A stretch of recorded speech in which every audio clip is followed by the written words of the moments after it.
और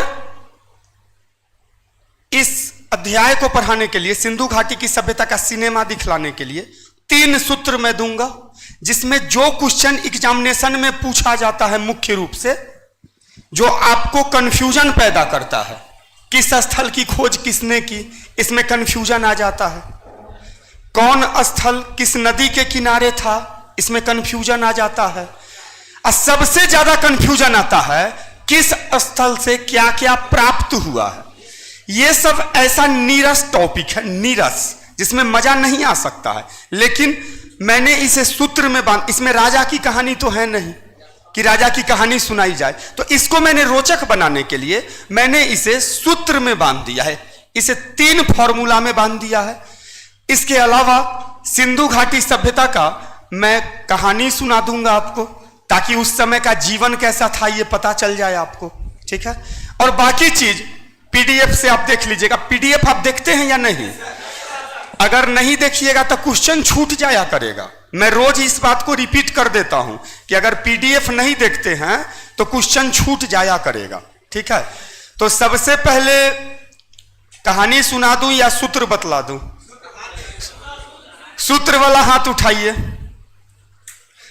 ज्यादा संख्या में सूत्रे है, रखिए। इसको हटाओ सन्नी, लिखना पड़ेगा। सुनिए, ये चूंकि सूत्र है और इसमें सूत्र तो कोई भी गणित की बात हो गई ना, वो तो लिखना पड़ेगा, कैलकुलेशन हो गया, ठीक है। तो मैं सूत्र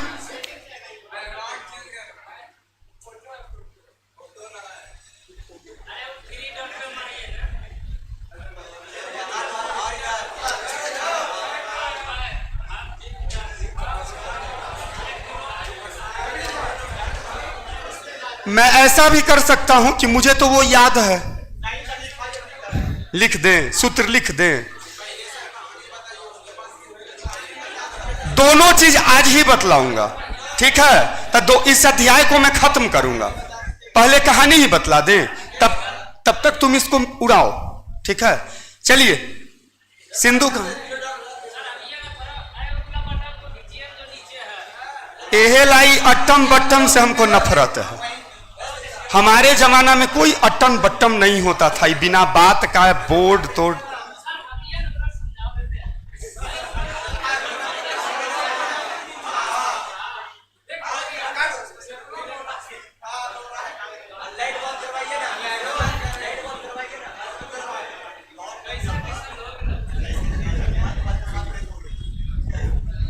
तोरे हन आदमी के कन्या भाग जाती है, उनको लग गया। चलो सुनो, तो पहले सूत्र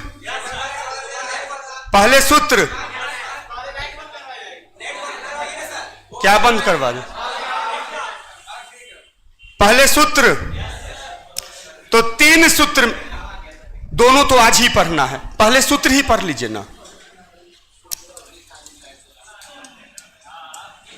वे स्थल जो किसी न किसी नदी के किनारे थे, उनको सटीक अंदाज में याद रखने का मैं आपको सूत्र देता हूं, स्थल एवं नदी का सूत्र।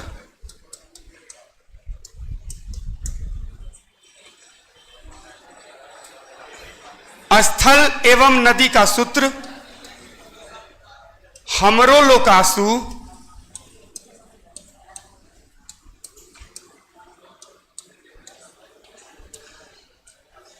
ये सब जो सूत्र हम बतलाएंगे, इतिहास में कहीं कहीं आधुनिक भारत में भी सूत्र से याद करवाएंगे बहुत सारी बात। तो उसको क्या करना ना, बाथरूम में चिपका देना, जैसे हाँ, क्योंकि वो मजबूरी है। 10 मिनट तुम फालतू में बैठ के आइंज गाइंज सोचता है, तो हमर वाला सूत्र देख लेना, ठीक है। और उसको बेडरूम और में मतलब चिपकाने की जरूरत है, कोई याद केमिस्ट्री का सूत्र थोड़े, ठीक है। हमरो लोकासु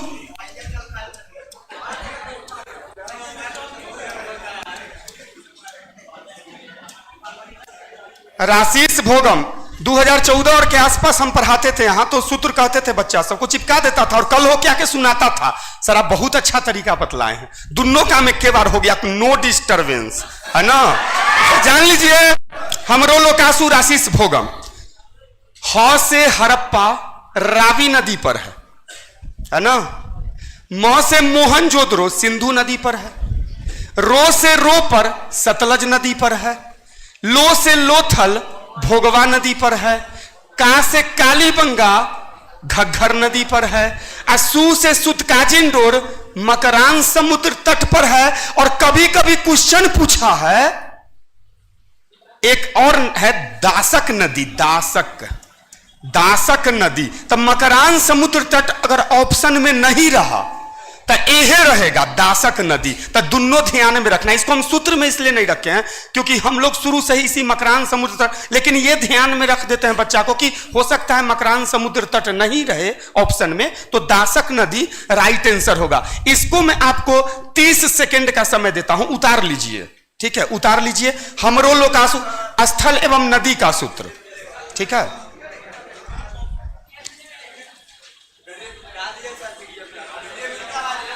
पीडीएफ में तो कुछ छूटले नहीं है, उसमें तो टोटले बात रहता है। ठीक है, एक बार फिर से बोल दे। हमरो लोकासु राशिस भोगम, राशिस भोगम। हाँ, हमरो लोकासु राशिस भोगम। आई तक सूत्र से कहीं पढ़े हो? हमरो लोकासु राशिस, हाँ, कष्ट नहीं भोगना है, सुख भोगना है ना। हो गया, इसको हटा दें। ह से हड़प्पा रावी नदी पे है, म से मोहनजोदड़ो सिंधु नदी पे है, रो से रो पर सतलज नदी पे है, लो से लोथल भोगवा नदी पे है, का से कालीबंगा घग्गर नदी पे था, सू से सुतकाजिंदोर मकरान समुद्र तट पे था, या दासक नदी उसी को कहा जाता है, दासक नदी भी। ठीक है, म से मकरान समुद्र तट, ये आपको मेरे असाइनमेंट, मेरी किताब के पेज में मिल जाएगा। ठीक है, हो गया। अरे हमको उतना नहीं आता है लिखने, मोट मोट चलता है ना। हाँ, छोट छोट, अच्छा असाइनमेंट में है छोट छोट, सुन ली। कुछ इंटरेस्ट तो अभी जग गया है ना, अब बाकी मजा ले लेना। किससे? असाइनमेंट से। चलिए इसको मिटाओ, तो इसको मिटाओ। हाँ, जाओ, वाह। इस जीवन में हम सोचे थे कभी जीवन में मोबाइल नहीं चलाएंगे, इस टेक्निकल चीज से हमको नफरत है ना। अरे जिंदगी क्या होता है, अब इतिहास को आगे बढ़ने दो ना। राजा सब कैसे सुख भोगता था, ऐसा ऐसा राजा था, मुहम्मद बिन तुगलक, अगरम बगरम, बहुत सारे ऐसे राजा थे। कुछ राजे ऐसे हुए हैं जो मुबारक शाह खिलजी, नाम सुने हैं? दरबार में नंगे आया करता था, लेकिन जूता पहनना, मुकुट पहनना नहीं भूलता था। अब सोचो उस जमाना में बेचारी दास दासी का क्या हाल होता होगा कि पीछे आगे से उसको पंखा डोलाइए, राजा पागल है ना। याद रखिए, जे दिन राजा के कहानी चालू कर दिलियो ना हम, तोरा हमरा अलावा कोई न दिखतो दुनिया में। उ जेकरा से बतियात हो भी ओहो भूल जाबी, हम दिखबो खाली। चैलेंज हो, चैलेंज। चलो मिट गया ना। चलो सूत्र नंबर 2। चलिए सूत्र है,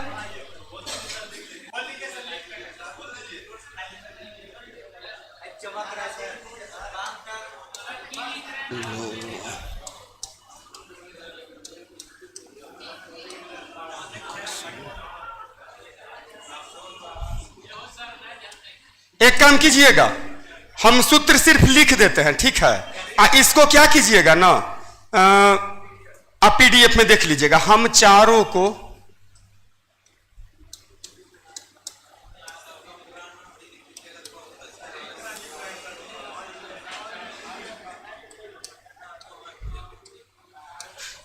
सुनो, इस पर हमको लिखने में नहीं बनना। लो सुनो, तुम लोग लिखो, इसमें हमको नहीं बनेगा लिखने में। पकड़ी पकड़ो, एक बेटा, भाग भाग। चलो लिखो, हम चारों को लोकाशुभ, हम चारों को लोकाशुभ, हम चारों को लोकाशुभ, हम चारों को लोकाशुभ। वहीं से दिखलाओ हमको, ऐसे कर दो, देख लेंगे। हम चारों को लोकाशुभ दरा मैफ एबश्रिया, दरा मैफ, दरा मैफ, दरा मैफ एबश्रिया, लिखे देते।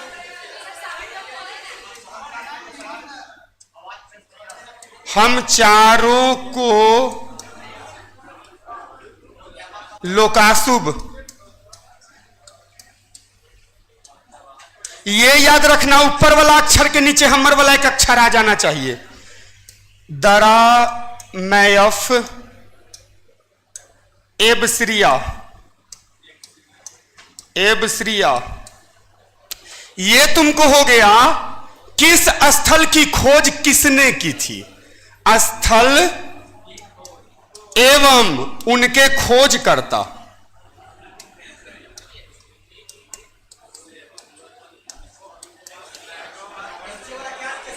स्थल एवं उनके खोजकर्ता। हम चारों, ई जबरदस्ती घुस गया है इतनी की भी, इसको नहीं। हम चारों को लोकाशुभ द राम मैफ ए ब श्री राम, जय श्री राम, जय श्री राम, वो वाला श्री आ एब श्रिया, श्री है ना, दरा मैफ एब श्रिया। अब इसका फुल फॉर्म बतला दे। हड़प्पा दयाराम सहनी, मोहनजोदड़ो राखालदास बनर्जी, जिसको आरडी बनर्जी के ना, अब राखालदास बनर्जी नहीं रहेगा, आरडी बनर्जी रहेगा तो अलग अलग मत समझ जाना, वो दोनों एक के ना, उसी का शॉर्ट नाम हुआ। जैसे G Kumar is equal to Gyanvendra Kumar, है ना। बहुत सारा बच्चा पूछता है ऑफिस में जाकर, बुढ़वा के फुल फॉर्म क्या है। जी कुमार मतलब ज्ञानवेंद्र कुमार। चा से चाहुंद्रो, मैं से मैं के, लड़की जो जाती है ना मैं के, ससुराल से मैं के, ओहे वाला, है ना। रो से रो पर, य से यज्ञ दत्त शर्मा। जैसे मुझसे सुन लोगे ना तो जब मेरा असाइनमेंट में पढ़ोगे तो तुमको याद आ जाएगा।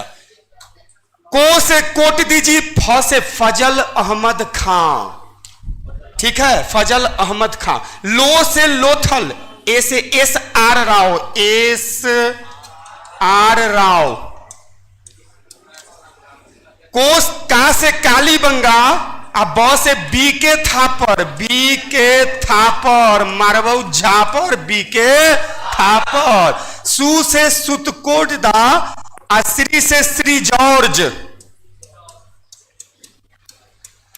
ब से बनवाली, आ से आर एस विस्ट। इसको जब मेरे असाइनमेंट में देखिएगा पीडीएफ में तो आपको मेरी बातें याद आ जाएंगी। हम चारों को लोकाशुभ दरा मैफ एबश्रिया, हम चारों को लोकाशुभ दरा मैफ एबश्रिया। आपको हम जो बतलाए हैं उस तक कहीं से भी साट के बेटा याद कर लीजिएगा। देखिए हंसी मजाक अलग मुद्दा है, लेकिन इससे क्वेश्चन रहेगा, बीपीएससी में भी क्वेश्चन रहता है। जैसे हंसी को हंसी तक रखिए, लेकिन जहां सीरियस होकर किसी चीज को देखना है तो इससे क्या होगा ना, कंफ्यूजन कभी नहीं आएगा। अच्छा, सिर्फ अगर ये दो शब्द याद रख लीजिएगा आप, तो आपको कोट दीजिए अगर पूछा कि कोट दीजिए की खोज निम्नलिखित में से किसने की, तब कुछ याद नहीं है, तब फ तो याद रहेगा ना, दरा मैफ फ, तब फए से ना फजल अहमद खान होगा, कभी घ से फजल अहमद खान होगा, तो वहां पे कंफ्यूजन नहीं रहेगा, और कंफ्यूजन से आपका आंसर गड़बड़ा जाता है।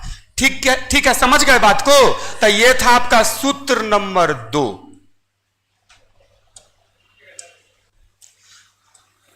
हम चालों का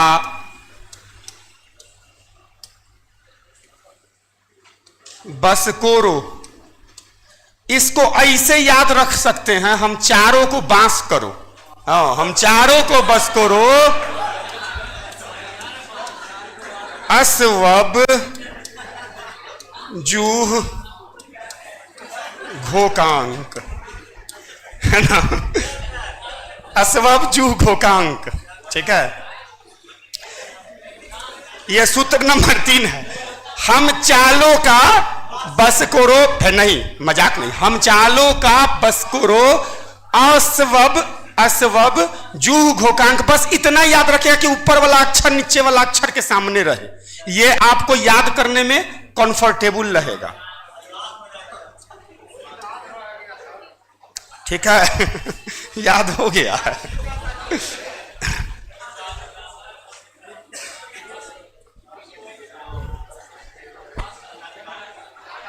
सुनिए, हड़प्पा से प्राप्त हुआ है अ से अन्नागार, है ना, अनाज रखने की कोठी, ठीक है। मोहनजोदड़ो से प्राप्त हुआ है स से स्नानागार, बहुत बड़ा बाथरूम, ठीक है। चा से चाहुंद्रो, व से प्राप्त हुआ है वक्राकार ईंट, वक्राकार यानी टेढ़ में ईंटा, जो अभी पेट्रोल पंप पर लगता है, इन्होंने निकल रहता है दूसरे टाइप के, वह हुआ वक्राकार ईंट। लो से लोथल, ब से बंदरगाह, लोथल से प्राप्त हुआ है बंदरगाह। का से कालीबंगा, जू से जूते हुए खेत, वैसा खेत जिसकी जुताई की गई थी, जोतल खेत मिला है, यानी कहां से मिला है तो कालीबंगा से मिला है। ब से बनवाली, ह से हल की आकृति के खिलौने, हल की हर आकृति, हल समझते हैं ना, अरे कुछ दिन बाद तो ये सब समझेगा ही नहीं बच्चा, नया युग में न है। हल आई, टमटम, बैलगाड़ी। अब तो आप लोग का बेटा जब कहेगा कि हमारे दादाजी टमटम से चलते थे, तो उनने से कहेगा व्हाट वाज टमटम, तो उनने से एगो कहेगा टमटम इज योर ग्रैंड फादर, है ना। जब कुछ ना समझेगा तो ये कहेगा टमटम ना समझता तो दादा रहो जो। सु से सुतकोट दा, घो से घोड़े सी हड्डियां, घोड़े की नहीं, घोड़ा आया है सबसे पहले आर्य सभ्यता में, अगला अध्याय में, इसलिए घोड़े सी। अब पता नहीं कोई टाइप का विचित्र जानवर रहा होगा, है ना, हम बर्दाश्त नहीं कर पाते हैं, इससे बाहर निकल जाते हैं, ठीक है। को से कोट दीजिए, का से कांसे की चूड़ियां, कांस्य युग था, तो इसको ऐसे भी पकड़ सकते हैं कि कांसे का ना चूड़ी रहेगा, है ना। अभी वाला बात तो है नहीं, तरह तरह का चूड़ी चलता है रोल गोल में, है ना। कितना चोर कंफ्यूजन में बेचारा मारा जाता है, धरा का जेल चल जाता है, लगता है गर्दन में सोना के सिकरी है, खींच का भाग गया। औरत भी खुश और चोरों खुश, औरत इसलिए खुश कि जोरे निपुत रहा उनने जाकर अपने कान में बैठ कर कि कथी खींच कर लैलियन, जरा पहना भी मारतो मुंह पर लाते लाते कि 10 रुपया वाला सिकरी ला के पहनवे छे, है ना। रो से रो पर, क से कुत्ते का कब्र, कुत्ता का कब्र मिला है, ठीक है। तो इसको फिर से हम बोल दें, ह से हड़प्पा अन्नागार, म से मोहनजोदड़ो स्नानागार, चा से चाहुंद्रो, व से वक्राकार ईंटे, लो से लोथल, ब से बंदरगाह, का से कालीबंगा, जू से जुते हुए खेत, ब से बनवाली, ह से हल के आकृति के खिलौने, सु से सुतकोटदा, घोड़े सी हड्डियां, को से कोट दीजिए, कांसे की चूड़ियां, रो से रो पर, क से कुत्ते का कब्र। याद रखिएगा, अगर घोड़े की हड्डियां रहा ऑप्शन में, फंसना मत क्वेश्चन सेटर के जाल में। बहुत विद्यार्थी, इंटेलिजेंट विद्यार्थी यूपीएससी तक में फेल करता है, पता है क्यों? क्योंकि वो एकदम तुरंत चाहता है कि क्वेश्चन बन जाए, क्वेश्चन देखा उत्तरे चालू, है ना। एगो गया बियाह करने गया, खूब था एकदम उमंग में, हम लोग सब, हम भी अब ना बुढ़ा गए हैं, एक समय था जवान थे, हम बियाह करने गए थे तो उमंग में थे कि 2 मिनट में जल्दी जल्दी बियाह हो जाए। पंडित जी भाप लिए कि इसको तुरंते बियाह करने का मन है, पूछे अरे बाबू तुरंते बियाह करना चाहता है, तब बोला पंडित जी पहले इधरू 2 गो पंसैया, जल्दी जल्दी मंत्र पढ़, लड़की तुरंत हमर हो जाएगी, तब फिर चलत गाड़ी फेर देंगे 2 गो पंसैया। पंडित जी को कराना था उस दिन 30-40 गो बियाह, लगन था जबरदस्त। वो बोले ऐसा ऐसा बेवकूफ सब जगह मिल जाता और फायदा है। बोले ठीक है लड़की आएगी तुरंत सिंदूर कर देना, तो बोला हाँ। अब मंत्र पंडित जी, अरे बेवकूफ पंडित हम है कि तुम है, मंत्र हम जब जाएंगे ना साइकिल से तो रास्ता भर तो हर बियाह के मंत्र पढ़ते जाएंगे।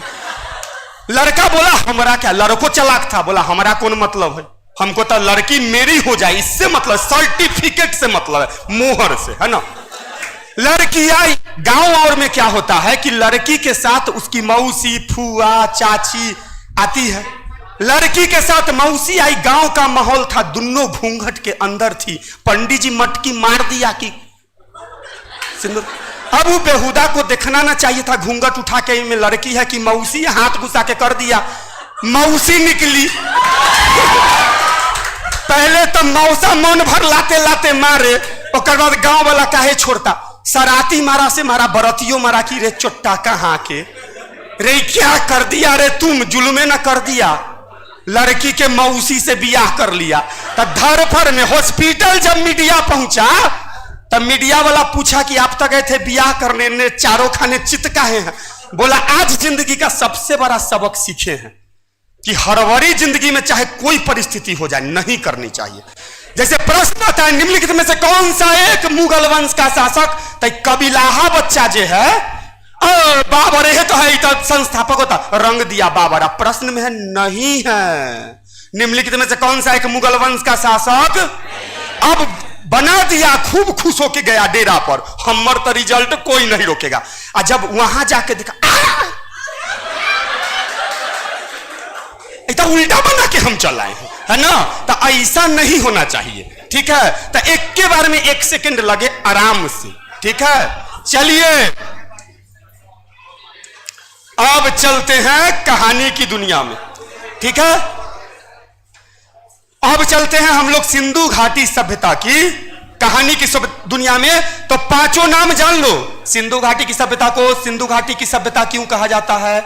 सिंधु घाटी की सभ्यता को 5 नामों से जाना जाता है ना। सिंधु घाटी की सभ्यता, हड़प्पा सभ्यता, कांस्ययुगीन सभ्यता, प्रथम नगरीय सभ्यता और लेखन प्रारंभ की सभ्यता। मैंने परिभाषा कल ही बता दिया था। यह काल था 2500 ईसा पूर्व से लगभग 1500 ईसा पूर्व के बीच में, ठीक है। क्योंकि 1500 ईसा पूर्व के आसपास आर्यों का आगमन शुरू हो गया था, जिसका हम लोग वंशज हैं।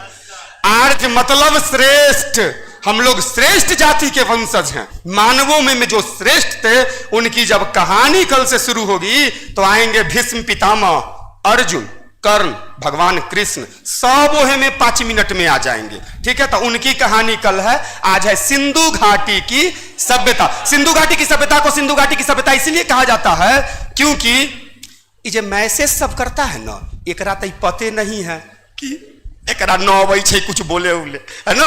तो इसको जैसे रिप्लाई उप्लाई कैसे हम देंगे, हमको समझे में नहीं आता है।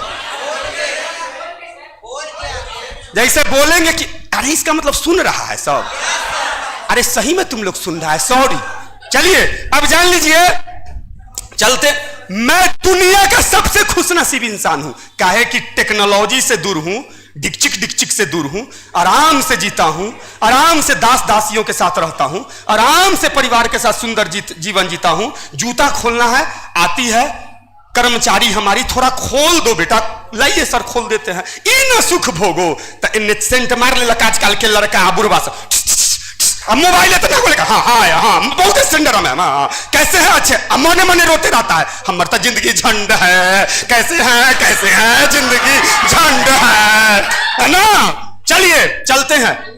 सिंधु घाटी की सभ्यता को सिंधु घाटी की सभ्यता इसीलिए कहा जाता है क्योंकि यह सभ्यता, इसके जितने भी नगरों की खोज हुई है उनमें से अधिकांश नगर सिंधु नदी के आसपास पाए गए हैं, ठीक है। सिंधु घाटी की सभ्यता को हड़प्पा सभ्यता इसलिए कहा जाता है क्योंकि जितने भी स्थलों की खोज हुई है उन सारे स्थलों की खोज में सबसे पहले जिस स्थल को खोजा गया उसका थोड़ा साउंड थोड़ा कम कर दीजिए, थोड़ा सा हल्का कम कीजिए साउंड, है ना। जितने भी स्थलों की खोज की गई है उन सारे स्थलों में सबसे पहले जो खोज की गई जिस स्थल की, उसका नाम ही था हड़प्पा। हाँ, सिंधु घाटी की सभ्यता को कांस्ययुगीन की सभ्यता इसलिए कहा जाता है क्योंकि सबसे पहले इसी सभ्यता के लोगों ने तांबा और टीन को मिला के कांसा का इस्तेमाल करना शुरू किया। सिंधु घाटी की सभ्यता को प्रथम नगरीय सभ्यता इसलिए कहा जाता है क्योंकि सबसे पहले इसी सभ्यता के लोग नगरों में रहने लगे थे। सिंधु घाटी तपैया सब पहले कैसे मानेंगे कि नहीं रहता था, अब कैसे, तो अभी जब कहानी सुनाएंगे तो उसका जो जीवन आएगा ना तो उसमें पता चल जाएगा कि अच्छा ये कारण है, ठीक है। अरे अभी 5 इंची 10 इंची न दिखता है, उस समय 40-40 इंची मोटा दीवाल होता था, है ना। अभी उसका कहानी बतलाएंगे कि कितना एडवांस था, तब ना अंत में विनाश हो गया, है ना। जो लास्ट तक पहुंच जाएगा तो उसके बाद तो उसको गिरना है, सृष्टि का नियम है ना। जान लीजिए, सिंधु घाटी की सभ्यता को प्रथम नगरीय इसलिए सभ्यता कहा जाता है क्योंकि सबसे पहले इसी सभ्यता के लोग नगरों में रहते थे और सबसे पहले इसी सभ्यता के लोगों ने चूंकि लिखना शुरू किया था भाव चित्रात्मक लिपि में, इसलिए इसे लेखन प्रारंभ की सभ्यता के नाम से भी जाना जाता है। इस सभ्यता के लोग नगरों में रहते थे। जब भी आप सिविल सर्विसेज की तैयारी करेंगे बेटे और बेटियां, तो आप लोग एक बात याद रखना, जैसे ही किसी सभ्यता का जीवनी आपसे पूछेगा कि कैसा था जीवन आर्यों का, 16 महाजनपद के समय के लोगों का जीवन कैसा था। तो इसका हम एक ट्रिक बतलाते हैं। जिंदगी में सबसे पहले भोजन, कपड़ा, मकान तो जरूर आता है ना। बिना भोजन, कपड़ा, मकान का जीवन हो सकता है? तो ये तीनों पर अपना दिमाग दौड़ा लेना लिखने से पहले, ठीक है, कि कैसा था उसका भोजन, कपड़ा, जो तुमको कंफर्टेबल लगे। उसके बाद शौक कैसा था, मनोरंजन का साधन कैसा था, है ना, व्यापार कैसा था।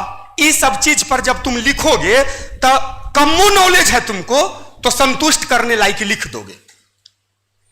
जो आईएएस कर रहा है कोई ऐसा नहीं कि उसी के पास सिर्फ नॉलेज है, लेकिन उसे यह पता है कि हमको प्रश्न को कैसे घुमा फिरा के अगला को संतुष्ट कर देना है, इसीलिए वो सब यूपीएससी निकालता है, और कोई खास बात नहीं है, ठीक है। सिंधु घाटी सभ्यता के लोग नगरों में रहते थे। नगर 2 भागों में बटे थे। कितने भागों में बटे थे? ऊंचाई पर बसे हुए भाग को दुर्ग कहा जाता था या गढ़ कहा जाता था। दुर्ग या गढ़ अक्सर पूछता है।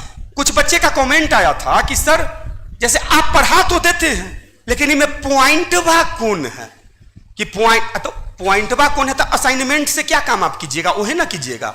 उसी में हम तो सिर्फ कहानी बतला रहे हैं, पॉइंट वहां देखिए कि पॉइंट कौन है, उसी में से पॉइंट आप निकालिए, ठीक है। सिंधु घाटी सभ्यता के लोग नगरों में रहते थे। नगर 2 भागों में बसे थे। ऊंचाई पे बसे हुए भाग को गढ़ या दुर्ग कहा जाता था। आम लोग निचले भूमि पर बसे हुए थे। अच्छा, बेचारा आम लोगों की जिंदगी एकदम सही शुरुए से प्रकृति के द्वारा ही एकदम निचले ढलान पे रहबे किया है। इस सभ्यता में हंसी आएगी जब तुमको अभी कहानी सुनाएंगे। पुरुष कपड़े की लंबी चद्दर ओढ़ते थे। कहानी में बतलाएंगे, इंटरेस्ट के लिए भी बतलाए। जैसे पुरुष का कपड़ा क्या था पता है? खाली चद्दर, है ना। मान लो चद्दर ओढ़ले है आ केनहू से गुजर रहा, केनहू खोच खाच में फंस गया चद्दर, तो बस चद्दर ओढ़ने, आदमी अन्य, है ना। आदमी का कहियो इज्जत नहीं रहा है ना। प्रकृतियों आदमी को इज्जत नहीं दिया है। महिलाएं छोटा घाघरा पहनती थी, है ना। घाघरा आप लोग महिलाएं बेटियां जानती होंगी घाघरा। महिलाएं छोटा घाघरा पहनती थी और पुरुष कपड़े की लंबी चद्दर ओढ़ लेते थे। गेहूं और जौ के रूप में भोजन का जो मुख्य मटेरियल था, गेहूं, जौ, चावल फंसाने के लिए देगा तुमको ऑप्शन में। चावल नहीं, गेहूं और जौ।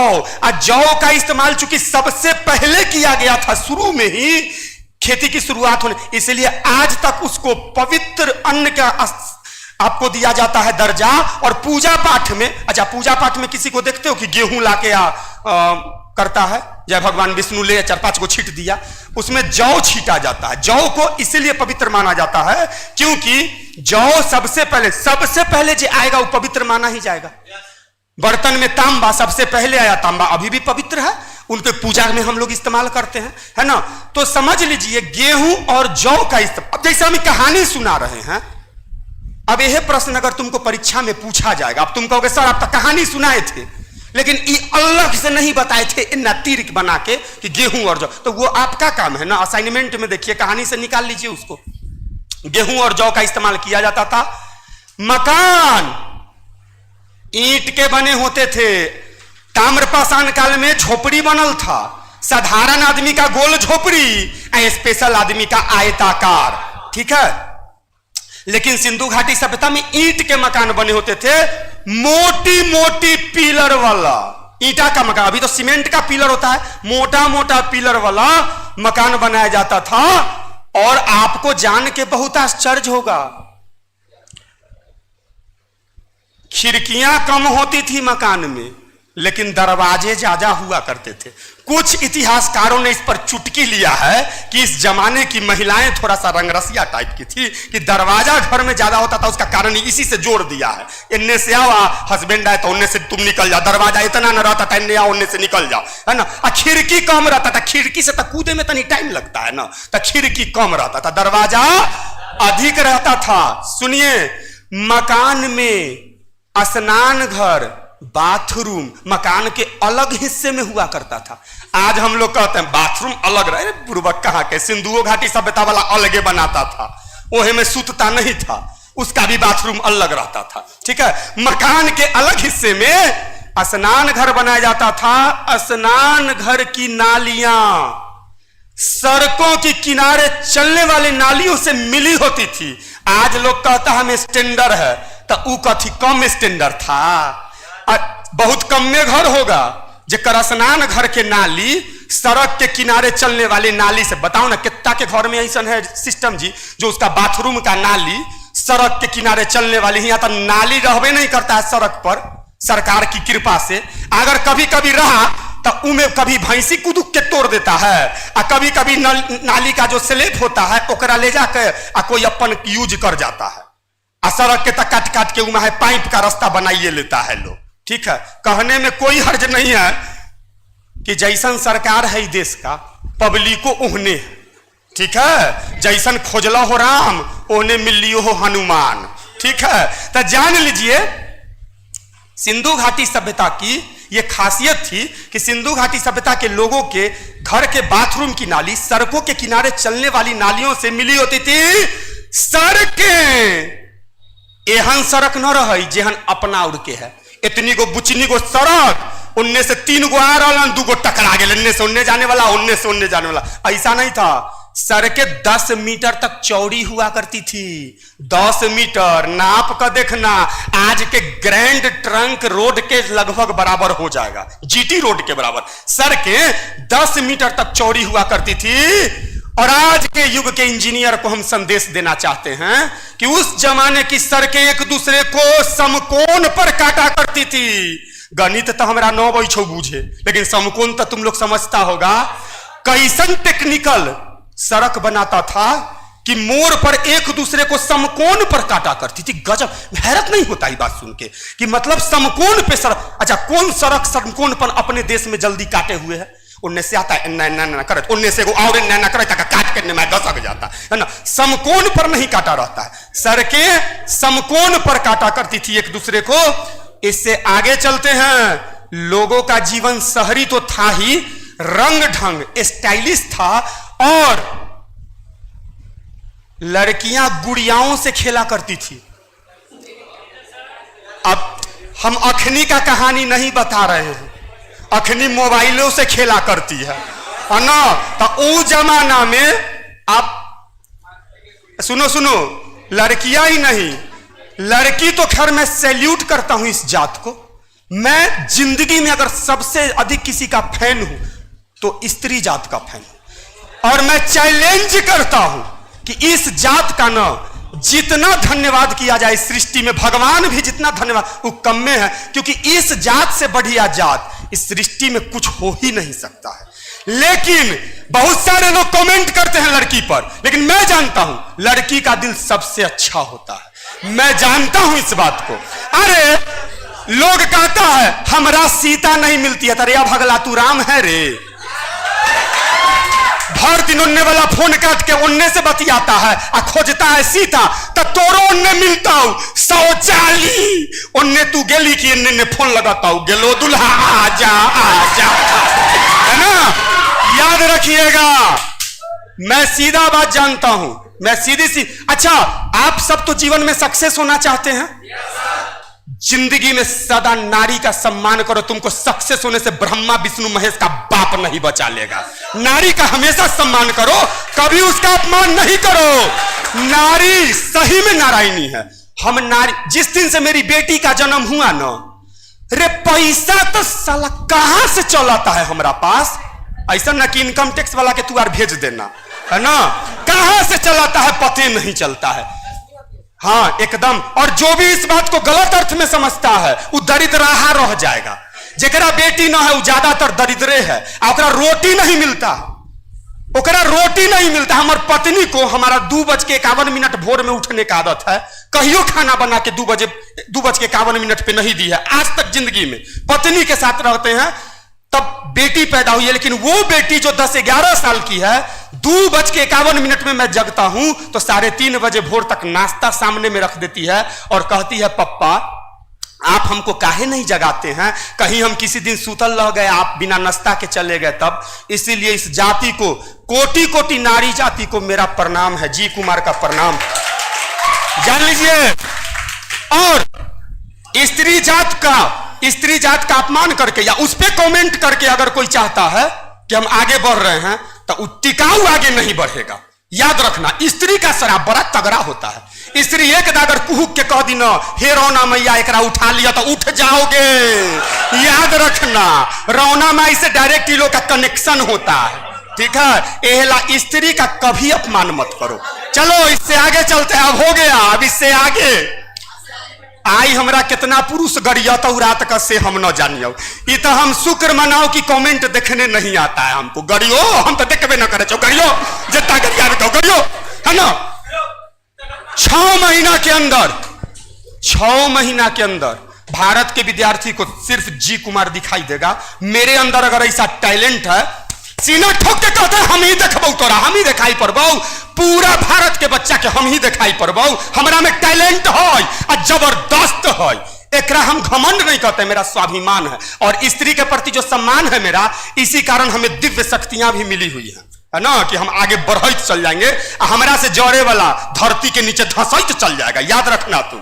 चलो, सिंधु घाटी सभ्यता के जो लोग थे, लड़कियां गुड़ियों से खेला करती थी। अब पुरुष जुआ का शौकीन था। देखी पुरुष जात के शुरुए से बेचारी लड़की सा खेलाई गुड़िया से, और दे फलास और पूरा घर अपना दाव पे लगाता था। पुरुष शुरुए से बेकहल रहता था। ये बात तो सही है। जुआ खेलने के लिए जुए मिला था। सुनो, मिट्टी की सीटियों से भी खेला जाता था। तुम लोग नहीं देखा होगा, लेकिन हम लोग जब बच्चा थे ना, तब बच्चा में हम लोग के दादा ला के देते थे चिड़िया जैसन सीटी। एकेदा 2 मोहल्ला तक आवाज जाए। उसमें जो मजा आता था अब के खिलौना में नहीं है, ठीक है। मिट्टी की सीटियां भी खिलौने के रूप में इस्तेमाल की जाती थी। तरह तरह के मिट्टी के खेलने वाले खिलौने थे जिनका इस्तेमाल करके लोग मन बहलाया करते थे। व्यापार पराकाष्ठा पे था। नेशनल और इंटरनेशनल, स्थानीय, नेशनल और इंटरनेशनल सब स्तर पर व्यापार होता था। तब कहेगा सर उस समय तक कितना जाता था सर, अभी तक कोट पेंटाई पहन के लोग उड़ के पहुंच जाता है। तो उस समय नदियों के द्वारा, समुद्र के द्वारा वही माध्यम था आवागमन का। तो उसका व्यापार किया जाता था। लोगों का व्यापार नदियों और समुद्र के रास्ते, सड़कों के रास्ते लोकल व्यापार होता था। नदियों और समुद्र के रास्ते इंटरनेशनल व्यापार होता था। सिंधु घाटी सभ्यता के लोग सुमेरी सभ्यता के लोगों के साथ व्यापार किया करते थे। अभी का जो इराक है ना, एगो देश ईरान के बगल, ज्योग्राफी जब हम पढ़ाएंगे तो पूरा मैप से पढ़ाएंगे। ईरान के बगल में जो इराक है उसको कहा जाता था उस समय सुमेर साम्राज्य। तो वहां के लोगों के साथ सिंधु घाटी सभ्यता के लोगों का समुद्र के रास्ते व्यापार हुआ करता था। इसके अलावा भूमध्य सागरीय प्रदेश के लोगों के साथ, फारस की खाड़ी के लोगों के साथ लोग व्यापार किया करते थे। यानी अपने स्थान, हाँ व्यापार माने अभी मत समझना अभी वाला बात कि इन्ना टीपे की 399 इन्ने से उन्ने गया, इधर बेचित्रे व्यापार है रे भाई। पहले था 10 किलो चावल देंगे तब 12 गो कदुआ तुमको देना होगा, है ना। 6 किलो भिंडी देंगे। मतलब एक वस्तु विनिमय प्रणाली के माध्यम से एक दूसरे को समान अपनी आवश्यकता के अनुसार, बहुत अच्छा सिस्टम था, बहुत बढ़िया सिस्टम था। लेकिन वो ढोने वाला जो सिस्टम था ना, इसी कारण ही मुद्रा प्रचलन में आया। इकोनॉमिक्स में हम बतलाएंगे, ठीक है। तो जान लीजिए व्यापार अंतरराष्ट्रीय हुआ करता था। लोग इतने विकसित हो गए थे कि प्रकृति को नहीं सुहाया। ये बात अपनों और के ये हाल होए वाला 10-20 साल बाद। अब प्रकृति के नजर पे अभी का मानव चहरते जा रहा है, ठीक है, जिसको साइंस कर रहे हो। और प्रकृति ने 1500 ईसा पूर्व आते आते इस सृष्टि का, यानी कि सिंधु घाटी सभ्यता का विनाश कर दिया, जिसके कई कारण विभिन्न विद्वानों ने बतलाए हैं। कुछ ने कहा नदी में ऐसा बाढ़ आया कि एक के बार राते रात सब डूब कर मर गया। तब कुछ उनने से आया, एक ऐसा कौन बाढ़ आएगा भाई, सुनामी आया था कहां टोटल मर गया। तब बोला भूकंप लौरा। एहन भूकंप आया कि टेल हेड टेल हो गया, ठीक है। नीचे वाला चीज ऊपर आ गया, ऊपर वाला चीज नीचे चला गया, और एक बार में सृष्टि का, सिंधु घाटी सभ्यता का विनाश हो गया। कुछ ने कहा ऐसा बीमारी पटल, ऐसा बीमारी पटा कि सब महामारी से मर गया। इस पे भी थोड़ा डाउट है, लेकिन सबसे ज्यादा प्रमाणिक बात लगता है मुझे आर्यों का आक्रमण। अगला अध्याय शुरू होगा आर्यों का इतिहास। आर्ज, जिसका शाब्दिक अर्थ होता है श्रेष्ठ, घोड़ा का इस्तेमाल करने वाला वो श्रेष्ठ आदमी जो केवल कद काठी से ही नहीं बुद्धि से और नैतिक से भी, नैतिकता से भी श्रेष्ठ था, और उसने भारत पर हमला किया, यहां के लोगों को धूल चटाई, यहां के लोगों का विनाश कर दिया, और उसके बाद अपनी सभ्यता का यहां उदय किया, जिसे बाद में आप आर्यों की सभ्यता या वैदिक सभ्यता के नाम से भी इसे जाना जाता है। वैदिक सभ्यता इसलिए क्योंकि इस सभ्यता में वेदों की रचना हुई थी। अच्छा बतलाओ, ऋग्वेद क्या होता है? ऋग्वेद का मतलब क्या होता है? फास्टिंग वाला वेद, प्राचीन वेद। अरे बेटी तो कमाले उत्तर तुम दी, हमरो दिमाग चकर आ गया। हाँ बाप रे बाप। ऋग का मतलब होता है ऋचा या श्लोक या कविता या पोएम। अरे ओन्ना ना हो तो यहाँ पढ़ाई, एक एक शब्द तोड़ेंगे, मरोड़ेंगे और तुम्हारा दिमाग में फिट करेंगे। ऋग का शाब्दिक अर्थ होता है ऋचा या श्लोक या कविता या पोएम। अभी चारों में से जे तुमको कंफर्टेबल शब्द लगता है ना, वो अपने दिमाग में बैठा लो, ठीक है। वैसा वेद जिसमें विभिन्न प्रकार के ऋचाओं या श्लोकों या कविताओं या पोएम का उल्लेख मिलता है, उसे ही ऋग्वेद कहा जाता है। साम का क्या मतलब होता है? साम का अर्थ होता है गाना, संगीत या गाना। वैसा वेद जिसमें विभिन्न प्रकार के गीतों का वर्णन मिलता है, उसे सामवेद कहा जाता है। यजुर्वेद, यजु का क्या मतलब होता है? योगा।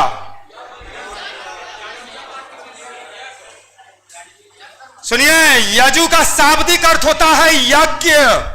वैसा वेद जिसमें विभिन्न प्रकार के यज्ञों का विधि विधान मिलता है, या अंधविश्वासों का ज्यादा विधि विधान मिलता है, या तंत्र मंत्र जादू टोना का ज्यादा, उसे यजुर्वेद, यज्ञों का वेद यजुर्वेद।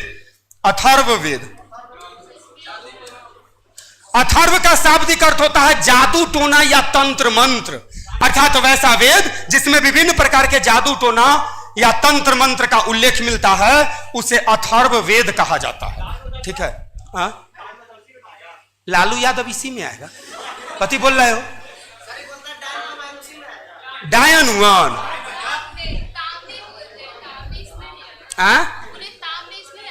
ताम्र युग, तांत्रिक उंत्रिक। अरे बउआ, तांत्रिक हर जमाना में था, तांत्रिक डायन ये सब हर जमाना में रहा है, अभियो है। हाँ, उसको ज्यादा दिखाई पड़ता है जिसका मन गंदा होता। मन साफ रखेगा ना तो डायन भी कहेगी तू सी ग्रेट हो जनाब, तू सी ग्रेट हो। अब मन गंदा रहेगा तो सब लड़की डायन चिबा जाता तोरा, याद रखिए। चलिए अब इससे आगे चलते हैं, कल हम इसको आगे पढ़ाएंगे, PDF सब ले लीजिएगा। मन लग रहा है रे? जैसे हमरा चलना ना जाना है, पटना से जाना ना है, रुकना है। 1-2 अध्याय बाद राजा का कहानी शुरू होगा, उसके बाद हमर खेला देखना। जय हिंद।